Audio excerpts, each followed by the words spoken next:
ನಮಸ್ಕಾರ. ಎಸ್ ನ್ಯೂಸ್ಗೆ ಸ್ವಾಗತ. ನಾನು ಎಸ್ ದೇವೇಂದ್ರಗೌಡ. ಇಂದಿನ ಮುಖ್ಯಾಂಶಗಳು. ಅಂಬೇಡ್ಕರ್ ಅವರ ಜನ್ಮದಿನವನ್ನು ಅರ್ಥಪೂರ್ಣವಾಗಿ ಆಚರಿಸುವುದು ಹೇಗೆ? ಆರ್ ಮಾನಸಯ್ಯ ಮತ್ತು BR ಮಂಜುನಾಥ್. ಯಾವ ದೇವಸ್ಥಾನಗಳು ಬದುಕನ್ನು ರೂಪಿಸುವುದಿಲ್ಲ, ಸ್ವಾಭಿಮಾನದ ಬದುಕನ್ನು ಕಟ್ಟಿಕೊಳ್ಳಲಿಕ್ಕೆ ಓದಬೇಕು. ದೊಡ್ಡ ಮನೆ ಅಭಿಮತ. ಗೊರೆಬಾಳ್ ಹಾಲು ಉತ್ಪಾದಕರ ಸಹಕಾರ ಸಂಘದಲ್ಲಿ ಅಂಬೇಡ್ಕರ್ ಜಯಂತಿ ಆಚರಣೆ. ವೈಜ್ಞಾನಿಕ ಕನಿಷ್ಠ ವೇತನ ಜಾರಿಗೆ, ಕಾರ್ಮಿಕ ಹಕ್ಕುಗಳ ರಕ್ಷಣೆಗಾಗಿ CITUಯಿಂದ ಸಹಿ ಸಂಗ್ರಹ ಚಳುವಳಿ.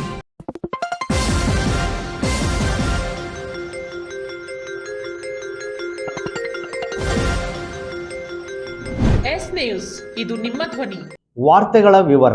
ಡಾಕ್ಟರ್ BR ಅಂಬೇಡ್ಕರ್ ಅವರ 135ನೇ ಜನ್ಮದಿನ ಆಚರಿಸುವ ಸಂದರ್ಭದಲ್ಲಿ ಅವರ ಭಾವಚಿತ್ರಕ್ಕೆ ಮಾಲಾರ್ಪಣೆ ಮಾಡಿ ಜೈ ಭೀಮ್ ಅಂದರೆ ಸಾಕೆ, ಎತ್ತರದ ಕಟೌಟ್ ನಿಲ್ಲಿಸಿ ಊರು ತುಂಬ ವಿದ್ಯುತ್ ಅಲಂಕಾರ ಮಾಡಿ ಮೆರವಣಿಗೆ ಮಾಡಿ ಕುಣಿದು ಕುಪ್ಪಳಿಸುವುದು ಜಯಂತಿಯ ಮುಖ್ಯ ಉದ್ದೇಶವಾದರೆ, ನಾವು ನಮ್ಮ ಮುಂದಿನ ಪೀಳಿಗೆಗೆ ಅಂಬೇಡ್ಕರ್ ಕುರಿತು ಏನು ಮಾಹಿತಿ ನೀಡುತ್ತಿದ್ದೇವೆ ಎಂದು ನಾವು ಎಂದಾದರೂ ವಿಚಾರ ಮಾಡಿದ್ದೇವಾ?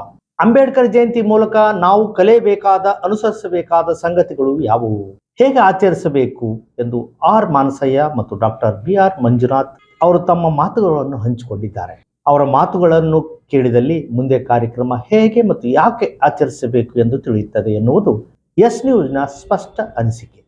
ಡಾಕ್ಟರ್ ಬಾಬಾ ಸಾಹೇಬ್ ಭೀಮರಾವ್ ರಾಮ್ಜಿ ಅಂಬೇಡ್ಕರ್ ಅವರ 135ನೇ ಜನ್ಮ ದಿನಾಚರಣೆಯನ್ನು ಸಂಘ, ಸಂಸ್ಥೆ, ಸಮಾಜ ಹಾಗೂ ಸರ್ಕಾರಗಳು ಆಚರಿಸುತ್ತಿರುವ ಈ ಸಂದರ್ಭದಲ್ಲಿ ಜಯಂತಿಯನ್ನು ಅರ್ಥಪೂರ್ಣವಾಗಿ ಆಚರಿಸುವುದು ಅದು ಹೇಗೆ ಎಂದು ಅರಿಯಬೇಕಿದೆ.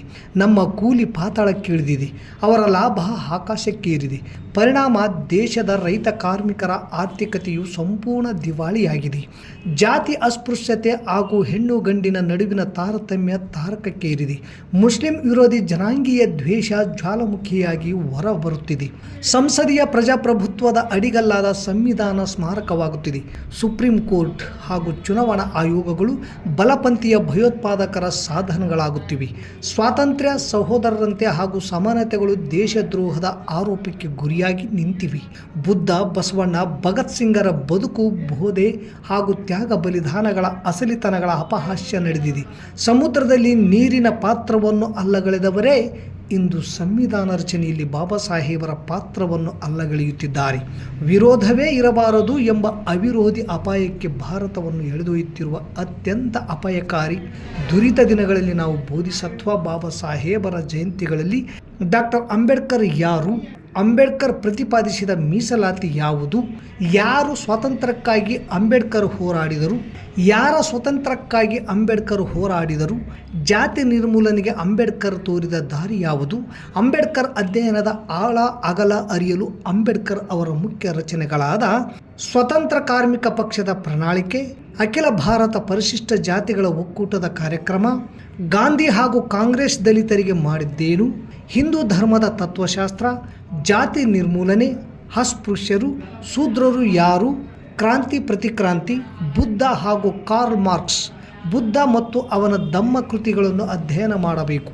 ಮುಗ್ಧ ಅಧ್ಯಯನಗಳು ಕೆಲಸಕ್ಕೆ ಬಾರವು. ದುಡಿಯುವ ವರ್ಗ ಹಾಗೂ ದಮನಿತ ಜನಗಳ ನೆಲೆಯಿಂದ ಅಧ್ಯಯನ ಮಾಡಬೇಕು. ಅಧ್ಯಯನ ಮಾಡಿದ ಅನುಭವಿಗಳ ಗೆಳೆತನ ಮಾಡಬೇಕು. ಅಧ್ಯಯನ ತಂಡಗಳನ್ನು ರಚಿಸಿಕೊಳ್ಳಬೇಕು. ಕುಶಲಮತಿ ಉಳ್ಳ ಚರ್ಚೆಗಳೊಂದಿಗೆ ಉತ್ತಮ ಪ್ರಚಾರಕರನ್ನು ತಯಾರಿಸಿಕೊಳ್ಳಬೇಕು. ಆ ಪ್ರಚಾರಕರಿಗೆ ತರಬೇತಿ ನೀಡಿ ಸಾರ್ವಜನಿಕ ಕಾರ್ಯಕ್ರಮಗಳ ವೇದಿಕೆ ಹತ್ತಿಸಬೇಕು. ಡಾಕ್ಟರ್ ಬಾಬಾ ಸಾಹೇಬ್ ಅಂಬೇಡ್ಕರ್ ಅವರನ್ನು ಕವಿ ಸಿದ್ಧಲಿಂಗಯ್ಯ ಕರೆದಂತೆ ಕೋಟಿ ಕೋಟಿ ಕಪ್ಪು ಜನರ ಮೊಟ್ಟ ಮೊದಲ ಮಾತೆ ನೀರಿನ ಆಚೆ ಮೋಡದಾಚೆ ಮೊಳಗಿದಂಥ ಘೋಷವೇ ಎಂದು ಗುಡುಗಾಗಿ ಗುಡುಗಬೇಕು. ಭಾರತವನ್ನು ಜಾತಿ ಮುಕ್ತ, ಹಿಂದುತ್ವ ಮುಕ್ತ, ಬಡತನ ಮುಕ್ತ ಹೊಸ ದೇಶವನ್ನಾಗಿ ಕಟ್ಟಬೇಕು ಎನ್ನುವ ನೆಲೆಗಟ್ಟಿನಲ್ಲಿ ಅಂಬೇಡ್ಕರ್ ಅವರ ಜಯಂತಿಯನ್ನು ಅರ್ಥಪೂರ್ಣವಾಗಿ ಆಚರಿಸಬೇಕಾಗಿದೆ ಎನ್ನುತ್ತಾರೆ ಆರ್ ಮಾನಸಯ್ಯನವರು. ಇಳೆ ನಿಮ್ಮ ದಾನ ಬೆಳೆ ನಿಮ್ಮ ದಾನ, ಸುಳಿದು ಸೂಸುವ ಗಾಳಿ ನಿಮ್ಮ ದಾನ. ಇಳೆ ನಿಮ್ಮ ದಾನ ಬೆಳೆ ನಿಮ್ಮ ದಾನ, ಸುಳಿದು ಸೂಸುವ ಗಾಳಿ ನಿಮ್ಮ ದಾನ. ನಿಮ್ಮ ದಾನವನ್ನುಂಡು ಅನ್ಯರ ನೆನೆಯುವ ಕುನ್ನಿಗಳನ್ನೇನೆಂಬೆ ರಾಮನಾಥ. ನಿಮ್ಮ ದಾನವನ್ನುಂಡು ಅನ್ಯರ ನೆನೆಯುವ ಕುನ್ನಿಗಳನ್ನೇನೆಂಬೆ ರಾಮನಾಥ. ಹೀಗೆ ಡಾಕ್ಟರ್ BR ಅಂಬೇಡ್ಕರ್ ಅವರ 135ನೇ ಜನ್ಮ ದಿನಾಚರಣೆ ಇವತ್ತು. ಡಾಕ್ಟರ್ ಬಾಬಾ ಸಾಹೇಬ್ ಅಂಬೇಡ್ಕರ್ ವಿಚಾರಧಾರೆಗಳು ಭಾಷಣದ ವಸ್ತುಗಳಲ್ಲ, ಅಥವಾ ಗೋಡೆ ಮೇಲೆ ಕೊಟೇಶನ್ಗಳಲ್ಲ, ಅವುಗಳನ್ನು ಜಾರಿ ಮಾಡಬೇಕಾಗಿದೆ. ಹಾಗಾದ್ರೆ ಭಾರತದಲ್ಲಿ ಬಾಬಾ ಸಾಹೇಬ್ ಅಂಬೇಡ್ಕರ್ ವಿಚಾರಗಳು ಜಾರಿ ಆಗ್ಯವೇನು? ಯಾರು ಜಾರಿ ಮಾಡಿದ್ದಾರೆ? ಎಷ್ಟು ನಾವು ಜಾರಿಗೆ ತಂದಿವೆ, ಎಷ್ಟು ಸರ್ಕಾರಗಳು ಜಾರಿಗೆ ತಂದಿವೆ. ಆ ಪೈಕಿ ಬಹಳ ಮುಖ್ಯವಾಗಿ ನಮಗೆ ಬೇಕಾಗಿದ್ದೇನೆಂದರೆ ಆ್ಯಕ್ಚುಲಿ ಸ್ವಾತಂತ್ರ್ಯ ಅಂತ ಏನದಲ್ಲ, ಈ ದೇಶದಲ್ಲಿ ಇದುವರೆಗೂ ಸಂಪೂರ್ಣವಾಗಿ ಎಲ್ಲ ಜನಗಳಿಗೆ ಮಾತಾಡುವ ಸ್ವಾತಂತ್ರ್ಯ ಸಿಕ್ಕಿಲ್ಲ. ದಲಿತರು, ಹಿಂದುಳಿದ ವರ್ಗದವರು, ಮಹಿಳೆಯರು, ಮುಸಲ್ಮಾನರು ಮತ್ತು ಅಲ್ಪಸಂಖ್ಯಾತ ಜನಗಳು, ಅಂಗವಿಕಲರು, ತೃತೀಯ ಲಿಂಗಿಗಳು ಈ ದೇಶದ ಪೌರರು. ಈ ದೇಶ ಅವ್ರದ್ದು. ಅವರು ಈ ದೇಶದ ಬಗ್ಗೆ, ಈ ದೇಶದಲ್ಲಿದ್ದ ನನಗೆ ನನ್ನದೇ ಒಂದು ಅಡ್ರೆಸ್ ಇಲ್ಲ ಅಂದರೆ ನನಗೆ ದೇಶಾಭಿಮಾನ ಹೆಂಗೆ ಬರಲಿಕ್ಕೆ ಸಾಧ್ಯತೆ? ಈ ದೇಶದಲ್ಲಿ ನನ್ನ ತಂದೆ ಬದುಕಿದ, ನನ್ನ ತಾತ ಬದುಕಿದ, ನನ್ನ ಮುತ್ತಾತ ಬದುಕಿದ, ನನ್ನ ಸಂತಾನ ಸಾವಿರಾರು ವರ್ಷದ ಸಂತಾನ ಈ ದೇಶದ್ದೇ. ಆದರೆ ನನಗೊಂದು ಸ್ವಂತ ಅಡ್ರೆಸ್ ಇಲ್ಲ. ಈ ದೇಶದಲ್ಲಿ ನನಗೊಂದು ಸ್ವಂತ ಮನೆ ಇಲ್ಲ, ಸ್ವಂತ 1 ಎಕರೆ ಜಮೀನಿಲ್ಲ, ಸ್ವಂತ ಉದ್ಯೋಗ ಇಲ್ಲ. ನನ್ನ ದೇಶದಲ್ಲಿ ನಾನೊಬ್ಬ ನಿರುದ್ಯೋಗಿ ಅನ್ನೋದಲ್ಲ. ಈ ಅತಿರೇಕ ಕೂತ ಏನದ? ಇನ್ನೊಬ್ಬ ಚಿಂತಕರಾದ ಡಾಕ್ಟರ್ BR ಮಂಜುನಾಥ್ ಅವರ ಮಾತುಗಳು. ಯಾರಿಗೆ ಅಂಬೇಡ್ಕರ್ ಸೇರೇ ಇಲ್ವೋ ಅವರು ಅವ್ರನ್ನ ಹೊತ್ಕೊಂಡು ಮಾಯ ಮಾಡಕ್ ಪ್ರಯತ್ನ ಮಾಡ್ತಾರೆ. ನಮ್ಮೆಲ್ಲರ ಕೈಯಿಂದ ತಪ್ಪಿಸ್ಬಿಟ್ಟು ಮಾಯ ಮಾಡಕ್ ಪ್ರಯತ್ನ. ಇನ್ನೊಂದ್ ಸ್ವಲ್ಪ ದಿನಕ್ಕೆ ಅಂಬೇಡ್ಕರ್ ಕೈನಲ್ಲಿ ಕೇಸರಿ ಧ್ವಜ ಬರ್ಬೋದು, ಅವ್ರು ಹಾಕೊಂಡಿರೋ ಸೂಟು ಕೇಸರಿ ಬಣ್ಣದ್ದಾಗ್ಬೋದು, ಏನ್ ಬೇಕಿದ್ರು ಆಗ್ಬೋದು, ಬಹಳ ಬೇಗನೆ ಆಗ್ಬೋದು, ನಮ್ ಕಣ್ಣೆದುರುಗಡೆನೆ ಆಗ್ಬೋದು. ನಾವ್ ಏನೂ ಆಶ್ಚರ್ಯ ಪಡಬೇಕಾಗಿಲ್ಲ. ಯಾಕೆಂದ್ರೆ ಸಂದರ್ಭ ಬಹಳ ವೇಗವಾಗಿ ಆ ರೀತಿ ಬೆಳೀತಾ ಹೋಗ್ತಾ ಇದೆ. ಹಾಗೇನೆ ನಮ್ಮಂಥವ್ರು ನಿಮ್ಮಂಥವ್ರು ಅಂಬೇಡ್ಕರ್ ದಿನಾಚರಣೆ ಮಾಡೋ ಕೂಡ ಪ್ರಶ್ನೆ ಬರುತ್ತೆ, ನಿಮಗೇನ್ರಿ ಸಂಬಂಧ? ನೀವ್ ಯಾರ್ರಿ ಅದನ್ನ ಮಾಡಕ್ಕೆ? ನೀವು ಕೂಡ ಅವ್ರನ್ನ ವಶ ಮಾಡ್ಕೊಳಕ್ ಪ್ರಯತ್ನ ಮಾಡ್ತಿದ್ದೀರಾ, ಕಬ್ಜಾ ಮಾಡ್ಕೋತಿದ್ದೀರಾ ನೀವು. ಕಮ್ಯುನಿಸ್ಟ್ರು ಅಥವಾ ಮಾರ್ಕ್ಸ್ವಾದಿಗಳು ಅಥವಾ ಜನತಂತ್ರವಾದಿಗಳು, ಮಾನವತಾವಾದಿಗಳು, ನೀವ್ ಯಾರು ಅಂದ್ರೆ ಒಬ್ಬ ಮನುಷ್ಯನ್ನ ಅವನು ಹುಟ್ಟಿದ ಸ್ಥಳದ ಮೇಲೆ ವಿವೇಕಾನಂದ್ರ ಬಗ್ಗೆ ಬರೀ ಬಂಗಾಳಿಗಳು ಮಾತಾಡ್ಬೇಕು, ಕಾಯಸ್ಥರು ಮಾತಾಡ್ಬೇಕು. ಹಾಗೇನೆ ಇನ್ನೊಬ್ಬ ಭಗತ್ ಸಿಂಗ್ ಬಗ್ಗೆ ಪಂಜಾಬಿಗಳು ಮಾತ್ರ ಮಾತಾಡ್ಬೇಕು, ಅದರಲ್ಲೂ ಸಿಖ್ರು, ಪಂಜಾಬಿ ಸಿಖ್ರು ಮಾತ್ರ ಮಾತಾಡ್ಬೇಕು. ಹಾಗಲ್ಲ, ಮಾನವ ಕುಲಕ್ಕೆ ಯಾರಾದ್ರೂ ಚಿಂತನೆಯನ್ನ ಕೊಟ್ಟಿದ್ರೆ ಅಥವಾ ಸೇವೆಯನ್ನು ಮಾಡಿದ್ರೆ ಅವರು ಎಲ್ರಿಗೂ ಸೇರ್ತಾರೆ. ಆದ್ರೆ ಅವರ ಚಿಂತನೆಯ ಭಾಗ ಆಗದೆ ಇದ್ದವ್ರು, ಅವರ ಚಟುವಟಿಕೆಯ ಭಾಗ ಆಗದೆ ಇದ್ದವ್ರು, ಬದುಕಿದ್ದಾಗ ಅವ್ರನ್ನ ವಿರೋಧಿಸಿದವ್ರು, ಸತ್ ಮೇಲೂ ಅವರ ಆದರ್ಶಗಳನ್ನ ವಿರೋಧಿಸಿದವ್ರು, ಅವರು ಆ ವ್ಯಕ್ತಿನ ತಗೊಂಡು ಹೋಗ್ತೀನಿ ಅಂತಂದ್ರೆ ಅವಾಗ ನಾವು ಹೇಳ್ತೀವಿ ಅವ್ರು ಕಬ್ಜಾ ಮಾಡ್ತಿದ್ದಾರೆ. ಆದ್ರೆ ಎಡಪಂಥೀಯರಿಗೆ, ಸಮಾಜವಾದಿಗಳಿಗೆ, ಕಮ್ಯುನಿಸ್ಟರ್ಗೆ ಅಷ್ಟ್ರ ಮಟ್ಟಿಗೆ ಸ್ವಾತಂತ್ರ್ಯ ಸಂಗ್ರಾಮದಲ್ಲಿ ಇದ್ದಂತ ಬೇರೆ ಬೇರೆ ಧಾರೆಗಳಿಗೆ, ಬ್ರಿಟಿಷರ ವಿರುದ್ಧ ಹೋರಾಟ ಮಾಡಿದ ಧಾರೆಗಳಿಗೆ ಅಂಬೇಡ್ಕರ್ ಜೊತೆಯಲ್ಲಿ ಒಂದು ಸಂಬಂಧ ಇದೆ. ಅವರು ಆಚರಿಸಿದಾಗ ಕಬ್ಜಾ ಅನ್ನೋ ಪ್ರಶ್ನೆ ಬರೋದಿಲ್ಲ. ಎಲ್ಲ ಭಿನ್ನಾಭಿಪ್ರಾಯಗಳ ಮಧ್ಯದಲ್ಲೂ ಕೂಡ ನಮ್ಮ ವಿಶಾಲವಾದ ಒಂದು ಶಿಬಿರ ಇದೆ. ಆ ಶಿಬಿರ ಯಾವುದು ಅಂತಂದ್ರೆ ಧರ್ಮ ನಿರಪೇಕ್ಷ, ಜನತಾಂತ್ರಿಕ ಹಾಗೂ ಒಂದು ಮಟ್ಟಿಗೆ ಸಮಾಜವಾದದ ಪರ ಇರತಕ್ಕಂಥ ಜನಗಳ ಶಿಬಿರ. ಅಂಬೇಡ್ಕರ್ ಈ ಶಿಬಿರಕ್ಕೆ ಸೇರಿದ. ಈ ಶಿಬಿರದಲ್ಲಿ ನಾವು ಅಣ್ಣ ತಮ್ಮಂದ್ರು ಅನೇಕ ಭಿನ್ನಾಭಿಪ್ರಾಯಗಳನ್ನು ಹೊಂದಿದ್ದೀವಿ. ಕಮ್ಯುನಿಸ್ಟರು ಕೂಡ ಒಂದು ವೃಕ್ಷ ಆಗಿರೋದ್ರ ಬದಲು ವೃಕ್ಷಕ್ಕಿಂತ ಹೆಚ್ಚಾಗಿ ಇವಾಗ ರೆಂಬೆಗಳಾಗಿ ಕಾಣಿಸ್ತಾರೆ. ಇದಕ್ಕೆ ಐತಿಹಾಸಿಕ ಕಾರಣಗಳಿರ್ಬೋದು. ಆದ್ರೆ ನಮ್ಮೆಲ್ಲರ ತಾತ್ವಿಕ ಸೈದ್ಧಾಂತಿಕ ಚಿಂತನೆಗಳ ಮೂಲ ಮತ್ತು ನಮ್ಮ ಆದರ್ಶದ ಗಮ್ಯ ಸ್ಥಾನ ಇದು ಒಂದೇ ಇದೆ. ಅದನ್ನ ಸಾಧಿಸೋ ಮಾರ್ಗಗಳು ಯಾವುದು ಅನ್ನೋದ್ರಲ್ಲಿ ವ್ಯತ್ಯಾಸ ಇದೆ. ಸ್ವಾತಂತ್ರ್ಯ ಬೇಕು, ಸಮಾನತೆ ಬೇಕು, ಭ್ರಾತೃತ್ವ ಬೇಕು, ಅದನ್ನ ಗಳಿಸೋದು ಹೇಗೆ? ಆ ದಾರಿಯ ವ್ಯತ್ಯಾಸ ನಮ್ಮೊಳಗಡೆ ಇರ್ತಕ್ಕಂಥ ಸಂಘರ್ಷದ ಅವಶ್ಯಕತೆಯನ್ನ ಹೇಳುತ್ತೆ ಹೊರತು ನಮ್ಮ ಸಮಾನ ಶತ್ರುವಿನ ವಿರುದ್ಧ ಎಲ್ರೂ ಹೋರಾಡೋದಕ್ಕೆ ಹಕ್ಕಿದೆ, ಕೈ ಕೈ ಹಿಡ್ಕೊಂಡು ಹೋರಾಡ್ಬೇಕಾಗಿ ಅದನ್ನ ಅದು ಅಲ್ಲಗಳೆಯೋದು. ಈ ಮಾತನ್ನ ಹೇಳ್ಬಿಟ್ಟು ಎಲ್ಲೆಲ್ಲಿ ಸಮಾನತೆ ಇತ್ತು, ಯಾವ ಸಮಾನತೆಗಳು ಕಾಣದೇ ಇರೋ ತರ ನಾವು ಮಾಡ್ಕೊಂಡ್ಬಿಟ್ಟಿದ್ವಿ. ನಿಮ್ಲ ಅವ್ರು ಹೇಳಿದ್ರಲ್ಲ, ಎಷ್ಟೊಂದು ಸಮಾನ ಅಂಶಗಳಿತ್ತು, ಅದನ್ನ ಬೇಕಂತಾನೆ ಮರೆಮಾಚಲಾಗಿದೆ. ಅದನ್ನ ನಾವು ಗ್ರಹಿಸ್ಬೇಕು. ಅದಕ್ಕೆ ಬೇರೆ ಬೇರೆ ಕಾರಣಗಳು. ಅದು ಭಾರತದಲ್ಲಿ ಇವತ್ತು ಸ್ಪಷ್ಟವಾಗಿ ಕಾಣಿಸ್ತಾ ಇರೋದು ಯಾವುದು ಅಂತ ನಿಮ್ಗೆ ಆನಂದ್ ತೇಲ್ತುಂಬಡೆ ಅವರು ಅದನ್ನ ಮುಂದಿಡುವಂತಹ ಪರಿಕಲ್ಪನೆ, ಬೇರೆ ಬೇರೆ ಎಡಪಕ್ಷಗಳು ಕೂಡ ಕೆಲವರು ಹೇಳತಕ್ಕಂಥ ಪರಿಕಲ್ಪನೆ, ಒಂದು ರೀತಿ ಬ್ರಾಹ್ಮಣ್ಯದ ಫ್ಯಾಸಿಸಂ ನಮ್ಮ ದೇಶದ ಮುಂದೆ ಸಮಾನ ಶತ್ರುವಾಗಿ ಇಲ್ಲಿ ಬ್ರಾಹ್ಮಣ್ಯ ಅನ್ನೋದು ಒಂದು ಜಾತಿ ಅಲ್ಲ, ಚಿಂತನೆ. ಅದು ಜಾತಿಯ ಶ್ರೇಷ್ಠತೆಯಲ್ಲಿ ನಂಬಿಕೆ ಇಡುತ್ತೆ, ಮತ್ತೆ ಗಂಡಸರ ಪ್ರಭುತ್ವದ ಗಂಡಾಳ್ವಿಕೆಯ ಮನಸ್ಥಿತಿಯನ್ನ ಸೂಚಿಸುತ್ತೆ, ವಿಜ್ಞಾನ ಮತ್ತು ಪ್ರಗತಿಯ ವಿರೋಧದ ಮನಸ್ಥಿತಿಯನ್ನು ಕೂಡ ಸೂಚಿಸುತ್ತೆ. ಅನೇಕ ದೇಶಗಳ ನಾವು ಮಾತಾಡುವಾಗ ಅದನ್ನ ಊಳಿಗಮಾನ್ಯ ಸಂಸ್ಕೃತಿ ಅಂತ ಹೇಳಿ, ಆದ್ರೆ ಇಲ್ಲಿ ನಮ್ಮ ದೇಶದಲ್ಲಿ ಅದನ್ನ ಬರೀ ಊಳಿಗಮಾನ್ಯ ಸಂಸ್ಕೃತಿ ಅಂದ್ರೆ ನೀವು ಅದನ್ನ ಸರಿಯಾಗಿ ನಿರೂಪಿಸಿದಂಗ ಆಗಲ್ಲ. ಹಾಗೆ ನಿರೂಪಿಸೋದಿಕ್ಕೆ ಆ ಬ್ರಾಹ್ಮಣ್ಯ ಅಥವಾ ಬ್ರಾಹ್ಮಿನಿಕಲ್ ಕಲ್ಚರ್ ಅನ್ನೋದನ್ನ ಉಪಯೋಗಿಸ್ತೀವಿ. ಅಂಬೇಡ್ಕರ್ ಅವರು ಭಾರತದಲ್ಲಿರ್ತಕ್ಕಂಥ ಶತ್ರುಗಳು ಬ್ರಾಹ್ಮಣವಾದ ಮತ್ತು ಬಂಡವಾಳವಾದ ಅಂತ ಗುರುತಿಸ್, ಬ್ರಾಹ್ಮಿನಿಸಂ, ಕ್ಯಾಪಿಟಲಿಸಂ ಅವರು ಗುರುತಿಸ್ತಾರೆ. ಇದರ ಅತ್ಯಂತ ಸ್ಪಷ್ಟ ಮೂರ್ತೀಕೃತ ರೂಪವಾಗಿ RSS ಜನ್ಮ ತಾಳಿದೆ. ಅಂಬೇಡ್ಕರ್ ಅವರನ್ನು ಓದಿದರೆ ನಿಮಗೆ ಶಾಲೆಗೆ, ಕಾಲೇಜಿಗೆ ಹೋಗಬೇಕು, ಅಧ್ಯಯನ ಮಾಡಬೇಕು ಅನಿಸುತ್ತದೆ. ನಿಮ್ಮ ಬದುಕು ಉಜ್ವಲಗೊಳ್ಳಲು ಓದಿ. ಯಾವ ದೇವಸ್ಥಾನಗಳು ಬದುಕನ್ನು ರೂಪಿಸುವುದಿಲ್ಲ. ನಿಮ್ಮ ಬುದ್ಧಿ ಬಲ, ನಿಮ್ಮ ತೋಳ್ಬಲ, ಸ್ವಾಭಿಮಾನದ ಬದುಕನ್ನು ಕಟ್ಟಿಕೊಳ್ಳಲಿಕ್ಕೆ ಓದಬೇಕು. ಜಾತಿ, ಧರ್ಮ, ಭಾಷೆಯನ್ನು ಮೀರಿ ಬೆಳೆಯಬೇಕೆಂದು ಜೇವರ್ಗಿಯ ಉಪನ್ಯಾಸಕ ನಿಜಲಿಂಗಪ್ಪ ದೊಡ್ಡಮನಿ ಹೇಳಿದರು. ನಗರದ ಟೌನ್ ಹಾಲ್ನಲ್ಲಿ ತಾಲೂಕಾಡಳಿತ, ನಗರಸಭೆ, ತಾಲೂಕ್ ಪಂಚಾಯಿತಿ ಹಾಗೂ ಸಮಾಜ ಕಲ್ಯಾಣ ಇಲಾಖೆಯಿಂದ ಆಯೋಜಿಸಿದ್ದ ಸಂವಿಧಾನ ಶಿಲ್ಪಿ ಭಾರತ ರತ್ನ ಡಾಕ್ಟರ್ BR ಅಂಬೇಡ್ಕರ್ ಅವರ ಜನ್ಮ ದಿನಾಚರಣೆ ಕಾರ್ಯಕ್ರಮದಲ್ಲಿ ಉಪನ್ಯಾಸ ನೀಡುತ್ತಾ ಮಾತನಾಡಿದ ಅವರು, 1950ಕ್ಕಿಂತ ಮುಂಚೆ ಈ ಭಾರತವಾಗಿರಲಿಲ್ಲ. ಬಡವ, ಶ್ರೀಮಂತ, ಶ್ರೇಷ್ಠ, ಕನಿಷ್ಠ, ತುಚ್ಛ, ನೀಚ ಮತ್ತು ಧರ್ಮದ ಅಮಲು ತುಂಬಿ ಲಿಂಗ ತಾರತಮ್ಯದಿಂದ ಕೂಡಿದ ಭಾರತ ಜಾತಿವ್ಯಸ್ತ ಭಾರತವಾಗಿತ್ತು. ದೇಶಕ್ಕೆ ಸಂವಿಧಾನ ಜಾರಿಯಾದ ಮೇಲೆ ಭಾರತ ದೇಶದಲ್ಲಿದ್ದ ಅಸಮಾನತೆ ರೋಗಗಳು 50% ನಿವಾರಣೆಯಾಯಿತು. ಆದರೆ ಈವರೆಗೂ ಸಂಪೂರ್ಣ ಸಂವಿಧಾನ ಅನುಷ್ಠಾನವಾಗದೆ ಆಳುವ ವರ್ಗದಿಂದ ಶೋಷಣೆ, ಅಸಮಾನತೆ ಮುಂದುವರೆದಿದೆ. ಇತ್ತೀಚಿನ ದಿನಗಳಲ್ಲಿ ಸರ್ಕಾರಗಳು ಹುಟ್ಟದೇ ಇರುವವರ ಜಯಂತಿ ಆಚರಣೆ ಮಾಡುತ್ತಿದೆ. 135ನೇ ವರ್ಷದ ಸಂಭ್ರಮಾಚರಣೆಯನ್ನು ಇಡೀ ಜಗತ್ತಿನಲ್ಲಿ ಆಚರಣೆ ನಡೆಯುತ್ತಿದೆ. ಯಾರನ್ನು ಗುರುತಿಸಬೇಕು, ಯಾರನ್ನು ಗೌರವಿಸಬೇಕೆಂಬ ಪರಿಜ್ಞಾನ ಸರ್ಕಾರಕ್ಕೆ ಇರಬೇಕು. ಸಂವಿಧಾನವನ್ನು 224 ಜನಪ್ರತಿನಿಧಿಗಳಲ್ಲಿ ಕೇವಲ ಕೆಲವರು ಮಾತ್ರ ಅರ್ಥ ಮಾಡಿಕೊಂಡಿದ್ದಾರೆ. ಆದರೆ ಬಹುತೇಕರು ಅರ್ಥ ಮಾಡಿಕೊಂಡಿಲ್ಲ. ದಿನದ 24 ಗಂಟೆಗಳಲ್ಲಿ 21 ತಾಸಿನ ತನಕ ಅಂಬೇಡ್ಕರ್ ಅವರು ಓದುತ್ತಿದ್ದರು. ಮಂಗಳಕ್ಕೆ ಹೋಗಿ ಬರುವ ಮನುಷ್ಯ ಅಂಗಳಕ್ಕೆ ಬರಲಿಕ್ಕೆ ಅವಕಾಶವಾಗುತ್ತಿಲ್ಲ. ಅಂದರೆ ದೇಶದಲ್ಲಿ ಅಸ್ಪೃಶ್ಯತೆ ಹೋಗಿಲ್ಲ, ದೇವಸ್ಥಾನದಲ್ಲಿ ಪ್ರವೇಶವಿಲ್ಲ. ಅಂಬೇಡ್ಕರ್ ಬರೆದ ಪುಸ್ತಕ ಓದಿದರೆ ಕ್ರಾಂತಿಯ ಕಿಡಿಗಳು ಆಗುತ್ತೀರಿ, ಶೋಷಣೆ ಸಹಿಸಲ್ಲ, ತಾಯಿಯ ಕರುಣಮಯ ಆಗುತ್ತೀರಿ. ಹಿಂದೂ ಕೋಡ್ ಬಿಲ್ನಲ್ಲಿ ತಮ್ಮ ತಂದೆಯ ಆಸ್ತಿ ಪಾಲಿನಲ್ಲಿ ಗಂಡು ಮತ್ತು ಹೆಣ್ಣಿಗೆ ಸಮಾನವಾಗಿರಬೇಕು ಎಂದಾಗ ಇದನ್ನು ಬಹುತೇಕರು ವಿರೋಧ ಮಾಡಿದರು. ಪೂರ್ವಗ್ರಹ ಪೀಡಿತರಿಗೆ ಅಂಬೇಡ್ಕರ್ ಅವರಾಗಲಿ ಅವರ ಸಂವಿಧಾನವಾಗಲಿ ಅರ್ಥವಾಗುವುದಿಲ್ಲ. ಇದರಿಂದಾಗಿ ಸಂವಿಧಾನವು ಕೂಡ ಸಂಪೂರ್ಣವಾಗಿ ಇದುವರೆಗೂ ಅನುಷ್ಠಾನಗೊಂಡಿಲ್ಲ. ಈ ಮನುಷ್ಯ ಮಂಗಳನ ಗ್ರಹಕ್ಕೆ ಕಾಲಿಟ್ಟರೂ ಕೂಡ ಅಂಗಳಕ್ಕೆ ಕಾಲಿಡಲು ಅವಕಾಶ ಸಿಗದೆ ಶೋಷಣೆ, ಅಸಮಾನತೆ ಜೀವಂತವಾಗಿದೆ. 50,000 ಪುಸ್ತಕಗಳನ್ನು ಓದಿದ ಡಾಕ್ಟರ್ BR ಅಂಬೇಡ್ಕರ್ ಅವರನ್ನು ಯಾರೂ ಓದಿಕೊಂಡಿಲ್ಲ.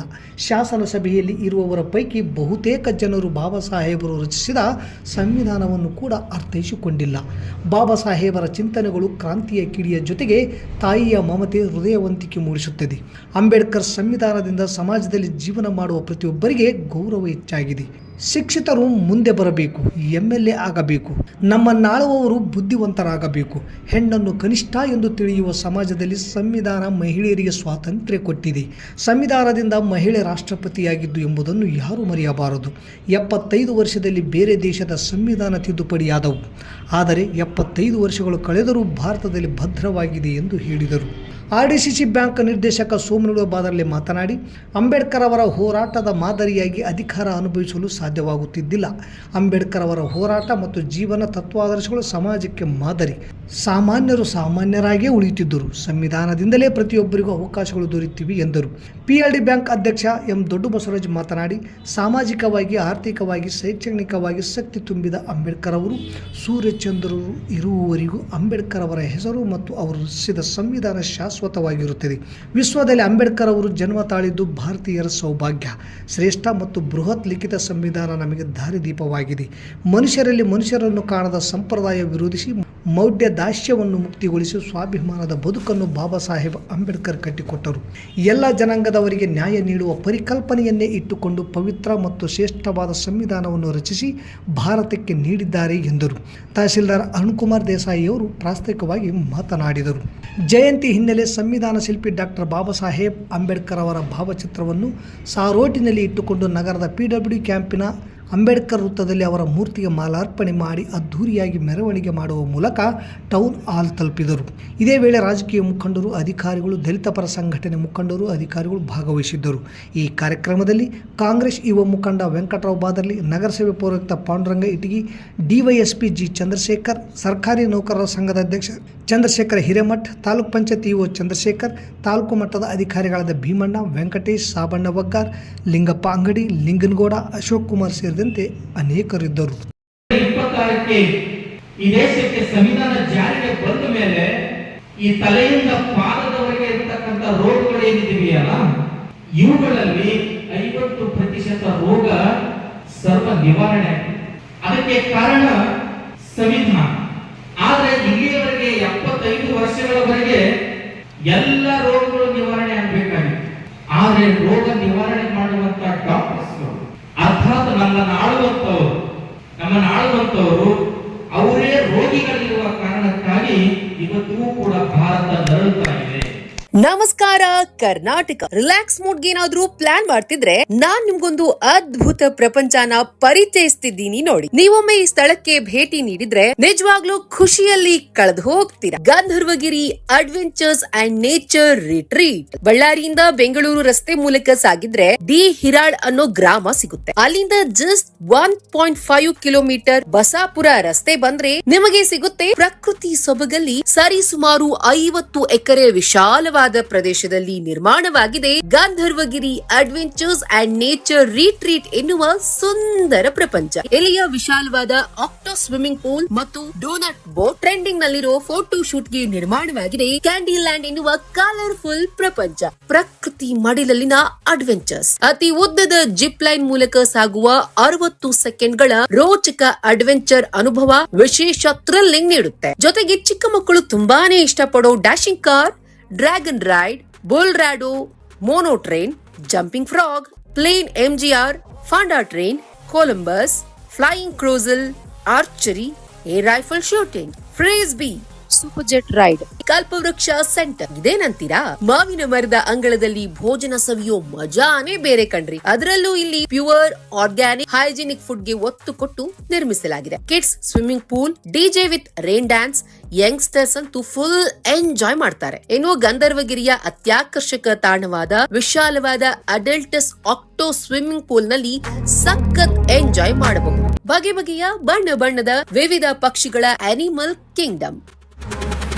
ಇನ್ನೊಂದು ಇಲ್ಲಿಯ ವಿಶೇಷತೆ ಅಂದ್ರೆ 200-300 ಜನರು ಸೇರಿ ಆಚರಿಸಿಕೊಳ್ಳಬಹುದಾದ kitty party, birthday party, wedding anniversary ಸೇರಿದಂತೆ ಯಾವುದೇ ಸಂಸ್ಥೆ ಸಂಘದ ವಾರ್ಷಿಕೋತ್ಸವದಂತಹ ಸಮಾರಂಭಗಳನ್ನ ಆಚರಿಸಿಕೊಳ್ಳೋದಕ್ಕೆ ಪಾರ್ಟಿ ಹಾಲ್ ಸೆಟಪ್ ಕೂಡ ಅವೈಲೇಬಲ್ ಇದೆ. 15-20 ಜನರು ತಂಗಲು ಸೆಂಟ್ರಲ್ AC ಡಾರ್ಮೆಟ್ರಿ ಕೂಡ ಇದೆ. ಪ್ರತ್ಯೇಕವಾಗಿ ತಂಗಲು 3 AC ರೂಮ್ಗಳ ಸೌಲಭ್ಯವೂ ಲಭ್ಯವಿದೆ. ಫ್ಯಾಮಿಲಿ ಮತ್ತು ಫ್ರೆಂಡ್ಸ್ ಗ್ರೂಪ್ ಗಳಿಗೆ ವಿಶೇಷವಾದ ಟೆಂಟ್ ಹೌಸ್ ಮತ್ತು ಫೈರ್ ಕ್ಯಾಂಪ್ ಕೂಡ ಅವೈಲೇಬಲ್ ಇದೆ. ಮತ್ತೆ ತಡ, ಹಿಂದೆ ಭೇಟಿ ನೀಡಿ Gandharvagiri adventures and nature retreat, Bengaluru ರಸ್ತೆ, ಡಿ ಹಿರಾಳ್, ಟುವರ್ಡ್ಸ್ ಬಸಾಪುರ, ಬಳ್ಳಾರಿ. ಹೆಚ್ಚಿನ ಮಾಹಿತಿಗಾಗಿ ಸ್ಕ್ರೀನ್ ಮೇಲೆ ಕಾಣಿಸೋ ನಂಬರ್ಸ್ಗೆ ಸಂಪರ್ಕಿಸಿ. ತಾಲೂಕಿನ ಗೊರೆಬಾಳ ಹಾಲು ಉತ್ಪಾದಕರ ಸಹಕಾರ ಸಂಘದಲ್ಲಿಂದು ಡಾಕ್ಟರ್ BR ಅಂಬೇಡ್ಕರ್ ಅವರ 135ನೇ ಜಯಂತಿಯನ್ನು ಆಚರಿಸಲಾಯಿತು. ಕಾರ್ಯಕ್ರಮದಲ್ಲಿ ಸಹಕಾರ ಸಂಘದ ಅಧ್ಯಕ್ಷರಾದ ಆರ್ ಪಾಲಾಕ್ಷಗೌಡ ಅವರು ಅಂಬೇಡ್ಕರ್ ಅವರ ಭಾವಚಿತ್ರಕ್ಕೆ ಮಾಲಾರ್ಪಣೆ ಮಾಡಿ ಗೌರವ ಸಲ್ಲಿಸುವ ಮೂಲಕ ಅಂಬೇಡ್ಕರ್ ಅವರು ರಚಿಸಿದ ಸಂವಿಧಾನ ದೀನದಲಿತರಿಗೆ ಸೇರಿದಂತೆ ಎಲ್ಲರಿಗೂ ರಕ್ಷಣೆ ನೀಡಿದೆ, ಅವರ ಆದರ್ಶಗಳನ್ನು ಎಲ್ಲರೂ ಪಾಲಿಸಬೇಕೆಂದು ಹೇಳಿದರು. ಈ ಸಂದರ್ಭದಲ್ಲಿ ಸಹಕಾರ ಸಂಘದ ನಿರ್ವಾಹಕಿ ಡಿ ನಾಗರತ್ನ ಶರಣೇಗೌಡ, ಅಂಬಾದೇವಿ ದೇವಸ್ಥಾನ ಸಮಿತಿ ಅಧ್ಯಕ್ಷರಾದ ಎಂ ರಂಗನಗೌಡ, ಮಾಜಿ ಗ್ರಾಮ ಪಂಚಾಯಿತಿ ಸದಸ್ಯ ಆರ್ ಸಂತೋಷ್ ಕುಮಾರ್, ರಂಗನಾಥ್ ಗೌಡನ್ಬಾವಿ, ಸಹಕಾರ ಸಂಘದ ಉಪಾಧ್ಯಕ್ಷ ದುರ್ಗಪ್ಪ, ಮಾಜಿ ಉಪಾಧ್ಯಕ್ಷ ಹನುಮಂತಪ್ಪ ಹಿರೇಕುರುಬರ್, ಪರೀಕ್ಷಕ ಕೃಷ್ಣಗೌಡ ಬಿ, ಶಾಂತಯ್ಯಸ್ವಾಮಿ, ಬಸವರಾಜ್ ಸೇರಿದಂತೆ ಅನೇಕರು ಇದ್ದರು. ಬೃಹತ್ ಸಂಖ್ಯೆಯಲ್ಲಿರುವ ಸಂಘಟಿತ ಹಾಗೂ ಅಸಂಘಟಿತ ಕಾರ್ಮಿಕರು ಬದುಕನ್ನು ರೂಪಿಸಿಕೊಳ್ಳಲು ವೈಜ್ಞಾನಿಕ ಕನಿಷ್ಠ ವೇತನ ಜಾರಿ ಮಾಡಬೇಕು. ಕಾರ್ಮಿಕರ ಮೂಲಭೂತ ಹಕ್ಕುಗಳನ್ನು ರಕ್ಷಿಸಲು ಅಗತ್ಯ ತಿದ್ದುಪಡಿ ಮಾಡಿದ ನಂತರ ನಿಯಮಗಳನ್ನು ರೂಪಿಸಬೇಕೆಂದು ಇಂದು ರಾಜ್ಯಾದ್ಯಂತ ಕಾರ್ಮಿಕ ಸಂಘಟನೆ CITU ಸಹಿ ಸಂಗ್ರಹ ಚಳವಳಿಗೆ ಹಮ್ಮಿಕೊಂಡಿದ್ದು, ನಗರದ ಪ್ರವಾಸಿ ಮಂದಿರದಲ್ಲಿ ಕಾರ್ಯಕ್ರಮವನ್ನು ಉದ್ಘಾಟನೆಯನ್ನು ನರಸಿಂಹಪ್ಪ ನೆರವೇರಿಸಿ ಮಾತನಾಡಿದರು. 2025ರಲ್ಲಿ ಕನಿಷ್ಠ ವೇತನ ಕುರುಡು ಅಧಿಸೂಚನೆ ಹೊರಡಿಸಿದ್ದರು. ಇದುವರೆಗೂ ಅಂತಿಮ ಪ್ರಕಟಣೆ ಪ್ರಕಟಿಸಬೇಕು. ಮಾಸಿಕ 31,000 ಕನಿಷ್ಠ ವೇತನ ನಿಗದಿಪಡಿಸಬೇಕು. ವಿವಿಧ ಯೋಜನೆಯಲ್ಲಿ ಕೆಲಸ ಮಾಡುವ ಕಾರ್ಮಿಕರಿಗೆ, ನೌಕರರಿಗೆ ಹಾಗೂ ಎಲ್ಲ ಸ್ವರೂಪದ ಕಾಯಮೇತರರಿಗೆ ಕನಿಷ್ಠ ವೇತನ ಜಾರಿ ಮಾಡಬೇಕು. ಕಾಯಂ ಉದ್ಯೋಗ ಸೃಷ್ಟಿಗೆ ಆದ್ಯತೆ ನೀಡಬೇಕು. ಗುತ್ತಿಗೆ ಪದ್ಧತಿ ರದ್ದುಗೊಳಿಸಬೇಕು ಎಂದು ಒತ್ತಾಯಿಸಿ ಇಂದಿನಿಂದ ಮೇ 30ರವರೆಗೆ CITU ಸಂಘಟನೆ ಸಹಿ ಸಂಗ್ರಹ ಚಳವಳಿಗೆ ಕರೆ ನೀಡಿದೆ. ಇಂದು ನಗರದ ಪ್ರವಾಸಿ ಮಂದಿರದಲ್ಲಿ ತಾಲೂಕಾ CITU ವತಿಯಿಂದ ಸಹಿ ಸಂಗ್ರಹ ಚಳವಳಿಗೆ ಚಾಲನೆ ನೀಡಲಾಯಿತು. ಕಾರ್ಯಕ್ರಮವನ್ನು ಹಿರಿಯರಾದ ನರಸಿಂಹಪ್ಪ ಜನತಾ ಕಾಲೋನಿಯವರು ಸಹಿ ಸಂಗ್ರಹ ಚಳವಳಿ ಕಾರ್ಯಕ್ರಮಕ್ಕೆ ಚಾಲನೆ ನೀಡಿ ಮಾತನಾಡಿದರು. ಈ ಸಂದರ್ಭದಲ್ಲಿ ಎಂಕಪ್ಪ ಕೆಂಗಲ್, ಬಸವಂತರಾಯಗೌಡ ಕಲ್ಲೂರ್, ಎಂ ಗೋಪಾಲಕೃಷ್ಣ, ರೇಣುಕಮ್ಮ, ಅನ್ವರ್ ಪಾಷಾ, ತುರ್ವಿಹಾಳ್, ಶರಣಮ್ಮಜ್ಜಿ, ಬಿಲಿಂಗಪ್ಪ, ಮಹೇಶ್, ಹೊನ್ನೂರಪ್ಪ, ವಿರುಪಣ್ಣ, ಆಲಮಪ್ಪ, ಹನುಮೇಶ್, ಕಂಟಪ್ಪ, ಈರಪ್ಪ, ಸೋಪಣ್ಣ ಸೇರಿದಂತೆ ಅನೇಕರಿದ್ದರು. ಇಲ್ಲಿಗೆ ವಾರ್ತಾ ಪ್ರಸಾರ ಮುಕ್ತಾಯವಾಯಿತು. ನಿರಂತರ ಸುದ್ದಿಗಾಗಿ ವೀಕ್ಷಿಸಿ ಎಸ್ ನ್ಯೂಸ್. ಇದು ನಿಮ್ಮ ಧ್ವನಿ. ನಮಸ್ಕಾರ. ಪ್ರಿಯ ಪಾಲಕರೇ, ನಿಮ್ಮ ಮಕ್ಕಳ ಉಜ್ವಲ ಭವಿಷ್ಯಕ್ಕಾಗಿ ಕೇಂದ್ರ ಮತ್ತು ರಾಜ್ಯ ಸರ್ಕಾರದಿಂದ ಮಾನ್ಯತೆ ಪಡೆದಿರುವ ಸನ್ರೈಸ್ ಗ್ರೂಪ್ ಆಫ್ ಇನ್ಸ್ಟಿಟ್ಯೂಷನ್ ಹಾಗೂ D pharmacy, nursing, paramedical college Sindhanur ಸಂಸ್ಥೆಗೆ ಇಂದೇ ಭೇಟಿ ನೀಡಿ ಆರೋಗ್ಯ ಕ್ಷೇತ್ರದಲ್ಲಿ ನಿಮ್ಮ ಭವಿಷ್ಯವನ್ನು ನಿರ್ಮಿಸಿಕೊಳ್ಳಿ. ಕಾಲೇಜಿನಲ್ಲಿರುವ ಕೋರ್ಸ್ಗಳು: ಡಿ ಫಾರ್ಮಸಿ ಅವಧಿ 2 ವರ್ಷ, ವಿದ್ಯಾರ್ಹತೆ PUC ಸೈನ್ಸ್ ಪಾಸ್ ಅಥವಾ NIOS ಪಾಸ್. ನರ್ಸಿಂಗ್ GNM ಅವಧಿ 3 ವರ್ಷ, ವಿದ್ಯಾರ್ಹತೆ PUC ಕಲಾ ವಿಜ್ಞಾನ ಮತ್ತು ವಾಣಿಜ್ಯ. Paramedical college DMLT, DHI, DOT and AT ಅವಧಿ 3 ವರ್ಷ, ವಿದ್ಯಾರ್ಹತೆ SSLC ಹಾಗೂ ದ್ವಿತೀಯ PUC ವಿಜ್ಞಾನ ಪಾಸ್. ಈ ಸಂಸ್ಥೆಯ ವಿಶೇಷತೆಗಳು: ಅನುಭವಿ ಹಾಗೂ ನುರಿತ ಉಪನ್ಯಾಸಕರಿಂದ ಬೋಧನೆ, ವಿದ್ಯಾರ್ಥಿಗಳಿಗೆ ಪ್ರಾಯೋಗಿಕ ಹಾಗೂ ವೈದ್ಯಕೀಯ ಕಲಿಕಾ ಅನುಭವವನ್ನು ಹೆಚ್ಚಿಸುವ ಉದ್ದೇಶದಿಂದ ಸಿಂಧನೂರು ಪಟ್ಟಣದ ವಿವಿಧ ಆಸ್ಪತ್ರೆಗಳಲ್ಲಿ ವೈದ್ಯರು ಮತ್ತು ಹಿರಿಯ ನರ್ಸ್ಗಳ ಮಾರ್ಗದರ್ಶನದಲ್ಲಿ ಪ್ರಾಯೋಗಿಕ ಕಲಿಕೆ. ಪ್ರತಿ ಶನಿವಾರ ತಜ್ಞ ವೈದ್ಯರಿಂದ ವಿಶೇಷ ಉಪನ್ಯಾಸ. ವಿದ್ಯಾರ್ಥಿಗಳಿಗೆ ಕಲಿಕಾ ಅನುಭವಕ್ಕಾಗಿ ಸಿಂಧನೂರು ಹಾಗೂ ವಿವಿಧ ನಗರದ ವೈದ್ಯರ ವತಿಯಿಂದ ಉಚಿತವಾಗಿ ನಡೆಯುವ ಸುಮಾರು ಆರೋಗ್ಯ ತಪಾಸಣಾ ಶಿಬಿರ ಹಾಗೂ ಸ್ವಯಂ ಪ್ರೇರಿತ ರಕ್ತದಾನ ಶಿಬಿರದಲ್ಲಿ ವಿದ್ಯಾರ್ಥಿಗಳು ಭಾಗವಹಿಸಿ ವಿಶೇಷ ಕಲಿಕಾ ಅನುಭವವನ್ನು ಪಡೆದಿರುತ್ತಾರೆ. ಸಮಾಜದಲ್ಲಿ ಆರೋಗ್ಯದ ಅರಿವು ಮೂಡಿಸುವ ಉದ್ದೇಶದಿಂದ ವಿದ್ಯಾರ್ಥಿಗಳ ಸಹಭಾಗಿತ್ವದಲ್ಲಿ ವಿವಿಧ ಆರೋಗ್ಯ ಜಾಗೃತಿ, ಆರೋಗ್ಯ ಜಾಥಾ ಕಾರ್ಯಕ್ರಮಗಳು ಹಾಗೂ ಆರೋಗ್ಯ ಶಿಕ್ಷಣ ಚಟುವಟಿಕೆಗಳನ್ನು ಹಮ್ಮಿಕೊಳ್ಳಲಾಗುತ್ತದೆ. ಪರಿಸರ ಸ್ವಚ್ಛತೆ ಮತ್ತು ಆರೋಗ್ಯಕರ ಜೀವನ ಶೈಲಿಯ ಕುರಿತು ಜನರಲ್ಲಿ ಅರಿವು ಮೂಡಿಸಲಾಗುತ್ತದೆ. ಸುಸಜ್ಜಿತ ಕಟ್ಟಡಗಳು, ಸ್ಮಾರ್ಟ್ ಕ್ಲಾಸಸ್, ಆಧುನಿಕ ಲ್ಯಾಬ್ ಸೌಲಭ್ಯಗಳು ಹಾಗೂ ಪ್ರಾಯೋಗಿಕ ತರಬೇತಿ ವ್ಯವಸ್ಥೆ. ವಿದ್ಯಾರ್ಥಿಗಳ ಸುರಕ್ಷತೆಗಾಗಿ CC ಕ್ಯಾಮೆರಾ ಅಳವಡಿಸಲಾಗಿದೆ. ವಿದ್ಯಾರ್ಥಿಗಳಿಗೆ ವಿವಿಧ ಖಾಸಗಿ ಆಸ್ಪತ್ರೆಗಳು ಹಾಗೂ ವಿವಿಧ ಫಾರ್ಮಾ ಕಂಪನಿಗಳ ಸಹಯೋಗದಲ್ಲಿ ಕ್ಯಾಂಪಸ್ ಸಂದರ್ಶನದ ಮೂಲಕ ನೇರ ಉದ್ಯೋಗದ ಅವಕಾಶವನ್ನು ಕಲ್ಪಿಸಲಾಗುತ್ತದೆ. ಪ್ರವೇಶಕ್ಕಾಗಿ ಹಿಂದೆ ಸಂಪರ್ಕಿಸಿ. ಇರ್ಫಾನ್ K, ಅಧ್ಯಕ್ಷರು, sunrise D pharmacy nursing paramedical college, Vasavi Kalyana ಮಂಟಪದ ಮುಂಭಾಗ, PWD ಕ್ಯಾಂಪ್, ರಾಯಚೂರು ರಸ್ತೆ, ಸಿಂಧನೂರು. Mobile number 8197143588, 8904242655, 90367313855.